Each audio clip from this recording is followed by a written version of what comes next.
Our company is focused on lithium, and we also have an advanced stage nickel project in the province of Manitoba. My disclaimer here is that I'm not a geologist and I'm not an economist, so I'll be talking about a lot of technical things that I'm just speaking as a generalist. So, just to give an overview of GRID, we're really in the process of establishing, what we hope to be a long-lived lithium business in the province of Manitoba, and we're relatively late to the lithium business, having been concentrating on other things in the last number of years. But our team does have quite a bit of a lithium experience. Kerry Galischuk is our VP Lithium, and he has been a long-time lithium geologist in the province of Manitoba. Dave Peck is more of a nickel guy. Dave came to us from North American Palladium, where he's one of the members of the senior management team. And myself, I've been in the mining business now for 25 years. And I'm currently director of McEwen Mining, and notably I was a director of a company called Western Areas, which was an ASX listed nickel producer for 10 years. Our market cap table is laid out.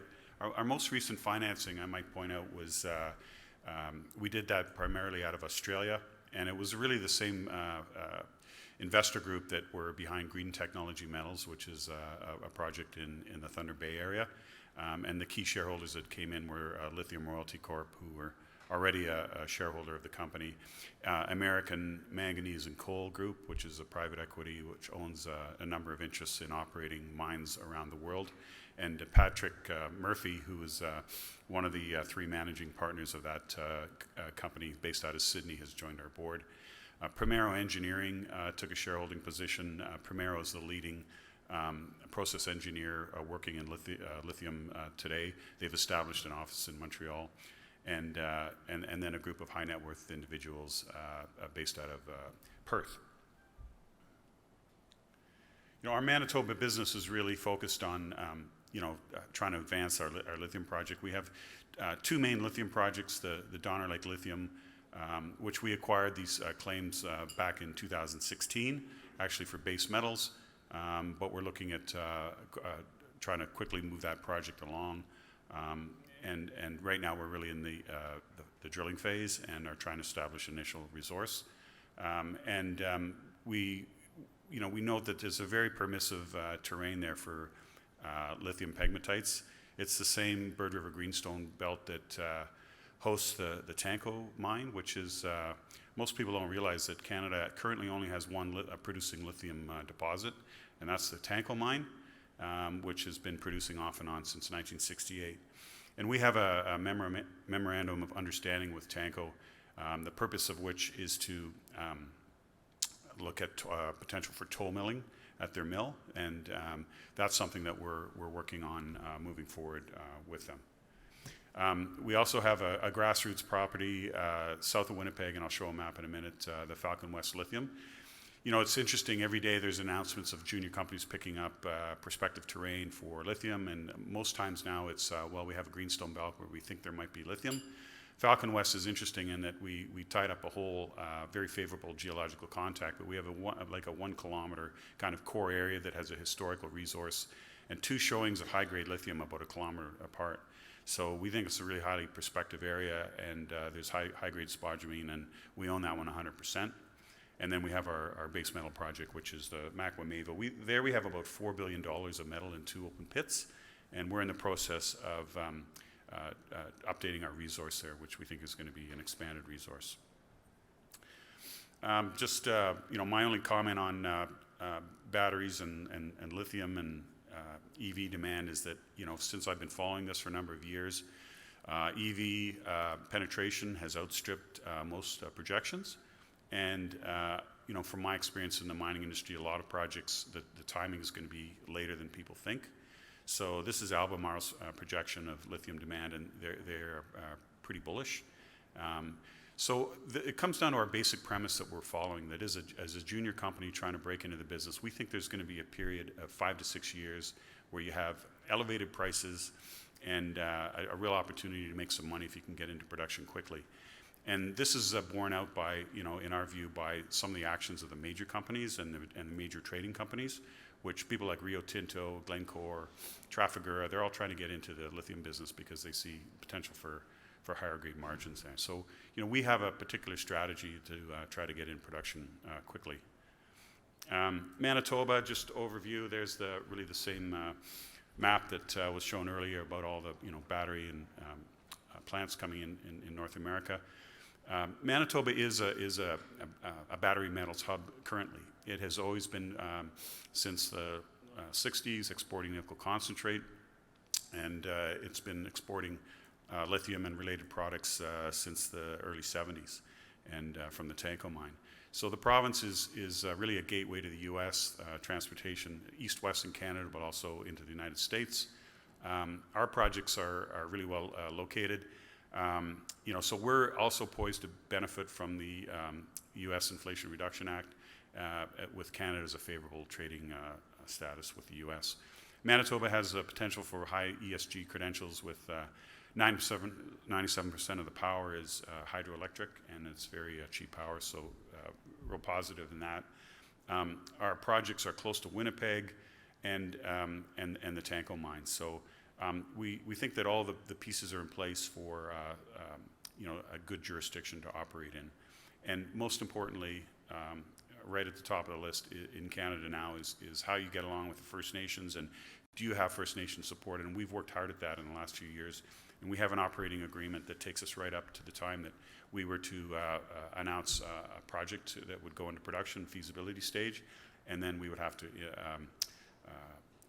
negotiate an impact benefit agreement. So lots of work ahead, but we have a firm foundation.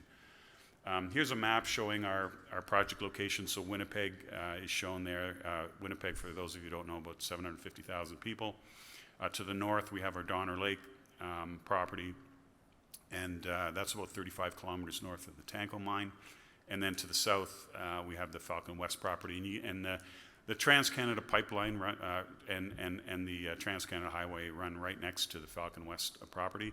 So it's right, the actual showings are about 300 meters off the Trans-Canada Highway, so great access. We always say that you can get a cup of coffee in Winnipeg and literally drive out to the drill, and your coffee's still warm. And that's important because projects that are located in the far north in Canada will have a much higher cost structure. So this is really important that we're in a low-wage environment, close to infrastructure, railroads, and cheap power. So we're trying to move forward in the near term. Our strategy is to look at the potential for toll milling with the Tanko mine. We signed an MOU with them that kind of lays out what we'll do there, and I'll go through that in a minute. Donner Lake Lithium, we're in the Bird River Sill geologically. We're on the north arm of the Bird River Greenstone Belt. We're working on resource delineation of two outcropping LCT dikes, lithium cesium tantalum dikes, and the drilling actually has been going on since October, and we plan to wrap that up in the next 2 to 3 weeks, and we'll have done about 70 holes for our resource. Our next stage on the project is to submit an advanced exploration permit, which would enable us to do a bulk sample. And we've already done our first year baseline environmental work, which is required for an AEP. So the AEP allows you to put in all the infrastructure to take a bulk sample. The last mine permitted in Manitoba was the Reed mine, and the structure they used was an AEP because they had a mill. Then they could immediately turn around and apply for a mining permit. So that's the route we're going to take. We're using the same mining engineers, same consultants, and same law firm, so we've got the right team on that. And we've had our initial meeting with the Manitoba government, and we think the response there was very favorable, and that we should be able to apply for and receive an advanced exploration permit this year. And then really what we're planning to do, as we go along is a systematic exploration program in the Bird River Greenstone Belt. Very importantly, the Bird River Greenstone Belt hosts the Tanko mine. It was always known as one of the two major lithium-bearing pegmatites. It's probably one of the most fractionated pegmatites in the world. It produces tantalum, cesium, lithium currently. And so it's great hunting ground. We're up on the north arm. And we acquired our claims from Tanko, which has held them since the 1970s. So there's the red is the core area that we're exploring. The purple lines are the two lithium dikes that we're drilling right now. So the main dike is about 800 meters long, the northwest dike about 600 meters long, and we're really drilling these off on roughly 75 meter centers to get an initial resource.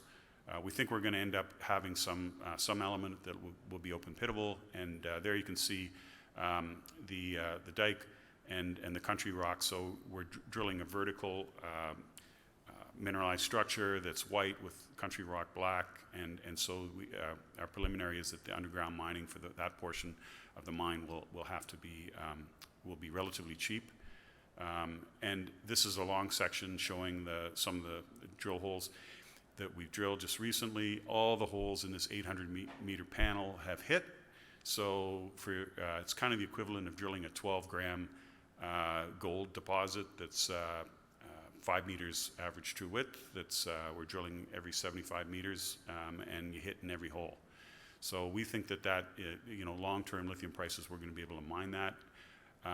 The deposit is completely open at depth. Our deepest holes, the grade seems to be getting a little thicker, and the grade's going up. We're getting close to 2% in a lot of our holes, so we're pretty bullish on that. The northwest dike is about 1.5 kilometers away. We don't have as many holes. We're filling in there. Here we have true widths up to about 10 meters, and we're just finishing the drilling on that now. So we're going to take all that data and try to establish our initial resource sometime mid this year. And we're hoping that we're going to be, if not the largest, then the second largest spodumene resource in Manitoba. The Tanco deal, we've laid out, we're starting off with ore testing, then a bulk sample, and then negotiating a final agreement for toll milling. They've announced that they're expanding their mill, so they're going up to 1 million tons. So they're going to need some outside feed, Tanco is currently controlled by a Chinese company, Sinomine. So we're going into this wide open. It's a great option on potential near-term cash flow. The value of the rock that we're looking at is about $1,000 a ton. So we think there's a real upside in getting into production quickly. Great optionality. The core area there I showed is in red here. Exploration, this is going to be a multi-year effort. We've already got a full field season in. We've got about 10 kilometers of strike length on our property. We've explored about 5. We have a way of finding subcropping dikes using lithogeochemistry and geophysics. So we think there's lots more to be found. There's a number of dikes that are outcropping that we have not drilled yet. So we're going to come up with our second round of targets for drilling later this year. There's just a map of the drill holes plotted on our recent magnetics map. We flew a tightly spaced drone map at the property. The Falcon West property is, again, just about an hour outside of Winnipeg. We have this 100%, about 40 kilometers of strike length, and we're just undergoing First Nation engagement. And for permitting, there's 4 First Nations in this area, so a little bit more complicated. But as I say, it's one of the few greenstone belts that actually has a significant lithium showing. There's been 70 drill holes drilled. The last holes drilled was by Avalon in year 2000, looking for tantalum.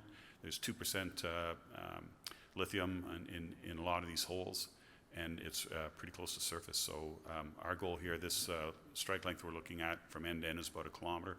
So best case for us would be able to drill this off and define an open pit very close to Winnipeg. So we expect to get our permits in the coming months, and this will be drilled later this year. So pretty exciting project for us.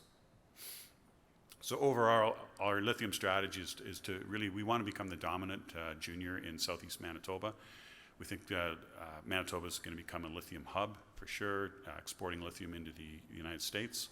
There's already production.